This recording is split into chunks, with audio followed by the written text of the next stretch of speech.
ہوگی تو تمہارے پاس ہوگی.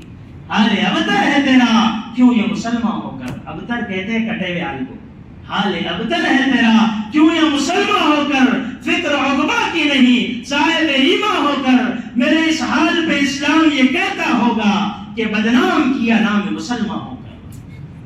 وہ کیا زندگی تھی, اس نے اس زندگی کو دیکھا, وہ گیا.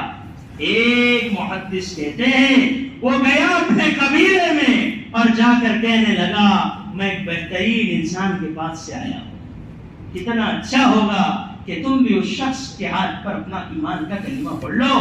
روایت ہے بخاری کے میں شارحین لکھتے ہیں کہ وہ شخص مسلمان بنا ہے اور اس کے ساتھ اور لوگ ایمان میں داخل ہوئے. کائے کی وجہ سے یہ عمل کی دعوت. ایک آدمی مسجد میں پیشاب کر رہا ہے, صحابہ روکنے لگے, آپ نے کہا نہیں کرنے دو.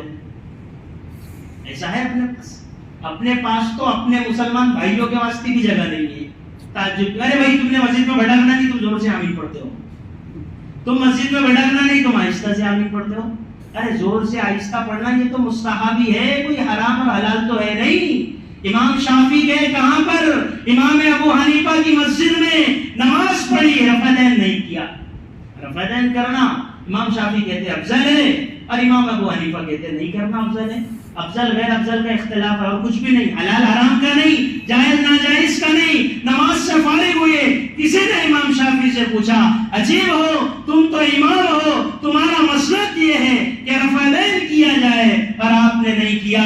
قریب میں امام اعظم ابو حنیفہ کی قبر تھی, کہ اس قبر والے کے اکرام میں یہ کہتا تھا چھوڑنا افضل ہے, میں کہتا ہوں کرنا افضل ہے. افضل غیر افضل کے تو اختلاف ہے, تو ناجائز جائز کا اختلاف تو نہیں. یہ امت بنانے کا طریقہ ہے, یہ امت بنانے کا طریقہ ہے. حسن بصری کے پاس لوگ آئے اور کہا اختلاف ہو گیا لوگوں میں کہ مردے سنتے ہیں اور کچھ کہہ رہے قبر میں مردے سنتے نہیں. حضرت کیا بات صحیح ہے؟ حضرت نے کہا بھائی جو کہتے ہیں سنتے ہیں تو تم نے سن لینا, جو کہتے نہیں سنتے تم نے مت سننا. کیوں لڑ رہے ہو یہ چھوٹی موٹی چیز میں؟ امت کدھر جا رہی ہے؟ لڑنے کی چیز نہیں. ایسا عمل نہیں ہے کہ جس میں لڑا جائے, اس میں لڑنا ضروری نہیں ہے. تو ایک عمل کی دعوت ہے جو انسانوں کو متاثر کرتی ہے, یہ ہر انسان کے لیے ضروری ہے. عمل کی دعوت ایک زبان کی دعوت, دونوں ضروری. پیشاب کر دیا مسجد میں, صحابہ روکنے لگے, آپ نے کہا نہیں کرنے دو. جب وہ پیشاب کر چکا تو اللہ کے نبی صلی اللہ علیہ وسلم نے فرمایا کہ دیکھو یہ مسجد عبادت کی جگہ ہے, یہ اللہ کا گھر ہے, اس لیے یہاں پر پیشاب نہیں کرتے. صحابہ سے کہا کہ بھائی تھوڑا پانی ڈال دو. اب صحابہ نے پانی ڈالا اور مسجد کو صاف کر دیا. ادھر مسجد صاف ہو گئی, ادھر اس کو سمجھایا. روایت میں یہ آنے والا یہ کہتا ہے آپ نے مجھے دھمکایا نہیں, برا بھلا نہیں کہا. جب اس نے اس عمل کو دیکھا تو وہ متاثر ہو گیا. اتنی بات حدیث کی بڑی بڑی کتابوں میں ہے, اس کے آگے کی بات یہ ہر کتاب میں نہیں ہے, لیکن پیر صاحب نے اپنی کتاب میں لکھا ہے کہ وہ جانے لگا. آپ نے پوچھا کیسے جا رہے ہو؟ کہ پیدل جا رہا ہوں, سواری نہیں ہے. آپ نے فرمایا نہیں پیدل مت جاؤ. صحابہ سے کہا ایک سواری ہدیہ کرو ہماری طرف سے. کیا کرو؟ اپنے پڑوس میں اپنے کبھی کسی کو ہدیہ نہیں بھیجا آج تک. اور دعویٰ کیا ہے, مجھ سے بڑا محقق اور مجھ سے بڑا اللہ والا اس علاقے میں کوئی ہے ہی نہیں. کہنا اصل نہیں ہے, کرنا اصل ہے. تو آپ نے فرمایا بھائی سواری دے دو ان کو, پیدل مت جاؤ. سواری دے دی. تو سواری پر سوار ہوا, سوچنے لگا یار یہ تو عجیب آدمی ہے, ان کے معبد کو, معبد کھانے کو ہم نے ایسا کر دیا اور انہوں نے ہم پر احسان کر دیا کہ کتنا اچھا آدمی ہے. اپنے قبیلے میں گیا, سب کو لے کر آیا اور سب کو محمد صلی اللہ علیہ وسلم کا غلام بنا دیا. یہ عمل کی دعوت ہے. تو ایک عمل کی دعوت ہے, ایک زبان کی دعوت ہے. دونوں دعوتیں ضروری ہے.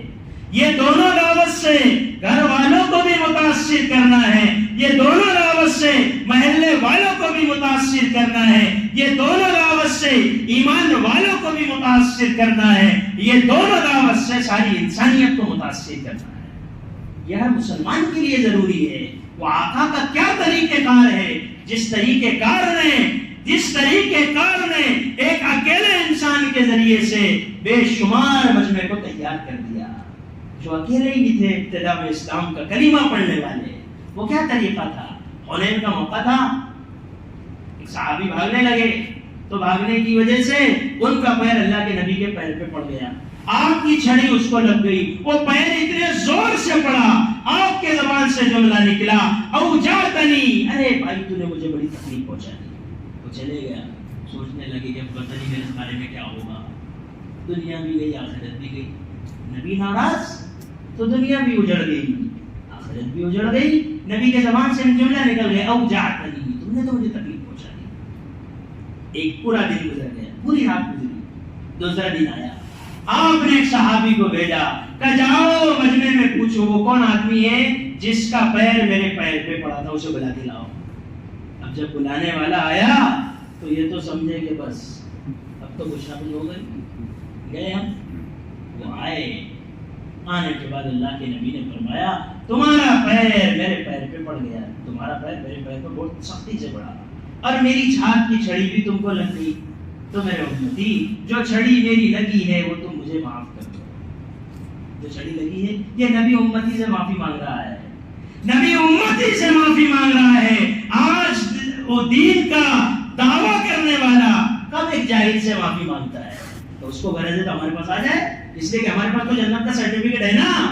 ہم تو اللہ کے رشتہ دار ہیں، اس لیے کہ ہم ہی تو مسجد کا آباد کرتے ہیں، اس لیے کہ ہم ہی تو بیت اللہ میں جاتے ہیں، اس لیے کہ ہم ہی تو زکات دیتے ہیں. ان اعمال کا اعتبار نہ ہوگا اگر یہ اعمال صحیح روح میں نہ ہوں گے. آپ نے فرمایا وہ تو مجھے معاف کر دو، وہ تو تم مجھے معاف کر دو، اور جو تم سے تکلیف پہنچی وہ میں نے معاف کیا، لیکن میری جو چھڑی تم کو لگی تھی اس چھڑی کی وجہ سے 80 اونٹ میں تم کو اپنی طرف سے ہدیہ دیتا ہوں.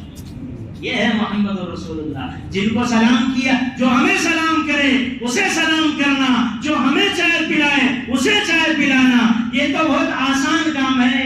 یہ تو گدھوں کی طرح ہے، ایک گدھا دوسرے گدھے کو گھجا رہا ہے، اس نے اس کو گھجا دیا، اس نے اس کو گھجا دیا. یہ میں نہیں کہہ رہا، ایک بہت بڑے بزرگ کا مفہوم ہے، نام نہیں لے رہا ہوں آپ کے ساتھ. یہ تو اس طریقے سے احسان کیا ہے؟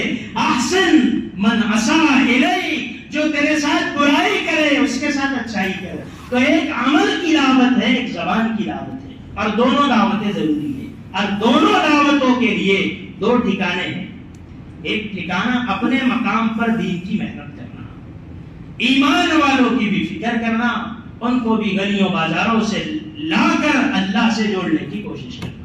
ایک جس جگہ ہم رہتے ہیں وہاں پر جتنے انسان ہیں، چاہے وہ کسی مذہب کے ہو کسی مسلک کے ہو، سب کو محبت کی نظر سے دیکھ کر انہیں اللہ سے قریب کرنے کی کوشش کرنا. یہ مقام پر کرنے کا کام ہے جو اللہ کے نبی نے بھی کیا ہے، صحابہ نے بھی کیا ہے. دلائل پیش کرنے کا وقت نہیں، 8:30 کو اذان ہے، یہ سب نے کیا ہے. اور پھر اپنے گھر کو چھوڑ کر باہر نکل کے بھی کرنا ہے، صرف بستی نہیں. کیونکہ ابھی آپ نے سنے اخرجت للخامگاؤ کہیں نہیں ہے، اخرجت للناس. تم نکالے گئے کائی کے لیے؟ پوری دنیا کے انسانوں کے لیے. یہ معاذ ابن جبل جو مدینے کے مفتی ہے، جو مدینے میں لوگوں سے کہہ رہے اجلس بنا نومن ساعتن، کہ بیٹھ جاؤ ایمان سیکھ لے. مسند احمد کی روایت میں ہے یہی معاذ ابن جبل اس اسلام کو لے کر مدینے کو چھوڑ کے یمن چلے گئے. کہاں گئے؟ آپ کے محلے، آپ کے اطراف میں کتنی ایسی بستیاں ہوگی جہاں پر لوگ دین سے بہت دور ہے، غافل ہے، ان کی بھی فکر ہے. اس لیے کہ مدینہ چھوڑا مسند احمد میں ہے کہ وہ چلے گئے کہاں پر؟ یمن چلے گئے. تو اس لیے اس کے لیے سفر بھی کرنا ہے. ایسا نہیں کہ صرف کھانگوں میں پورا دین زندہ ہو جائے، آزو بازو کی بھی، اور آزو بازو سے ساری ناس پوری دنیا مراد ہے. تو اس لیے اس کی بھی فکر ہوگی کہ معاذ بن جبل یمن گئے. اب کیسے گئے؟ وہ صحابی جن کو آپ نے یہ کہا تھا واللہ انی احبک یا معاذ، اللہ کی قسم میں تجھ سے محبت کرتا ہوں. اور پھر یمن کا تقاضا آیا تو بھیجا یمن، اور فرمایا ایک سواری لاؤ، اس پر معاذ کو بٹھا دو. بٹھایا گیا معاذ بن جبل کو سواری پر. مسند احمد کھولیں گے آپ تو عربی کی کتاب اس میں ہے، آپ نے لگام پکڑی، چلنے لگے. معاذ بن جبل کہنے لگے غلام سواری پر، آقا پیدل نہیں ہو سکتا. آپ نے فرمایا حکم ہے نبی کا، تم سواری پہ رہو، ہم پیدل چلیں گے. حکم کے آگے نہیں ہے پھر ادب، حکم ہے الامر فوق الادب. آپ چلنے لگے، آپ نصیحتیں کرتے رہے. دوران نصیحت یہ بات فرمائی، معاذ کا رحمان میرے قریب کرتے رہے. لعلک عسى اللہ تلقانی بعد عامی ھذا، لعلک ان تمر بمسجد ھذا، ہو سکتا ہے اس سال کے بعد تمہاری ہماری ملاقات نہیں ہو. تم جب آؤ گے تو ہماری قبر پر سے گزرو گے. فبکا معاذ جشعن بفراق رسول اللہ صلی اللہ علیہ وسلم. اللہ کے نبی کی جدائی کی وجہ سے وہ رونے لگے کہ میرے نبی کو جب آؤں گا تو دیکھوں گا ہی نہیں. وہاں محبت ایسی نہیں تھی کہ نام آیا تو جھوم گئے اور سنت آئی تو گھوم گئے. ایسی محبت نہیں تھی وہاں کہ نماز کا سلام پھیرا تو پینٹ ٹکروں کے نیچے کر دیا. حالانکہ بخاری کی روایت ہے لم ينذر اللہ یوم القیامہ، جو تکبر کی وجہ سے اپنے پینٹ یا پیجامے کو ٹکنوں کے نیچے لٹکاتا ہے، لم ينذر اللہ یوم القیامہ، اللہ قیامت میں اسے محبت کی نظر سے نہیں دیکھیں گے. بخاری کھول لیجیے، قرآن کے بعد سب سے صحیح کتاب ہے.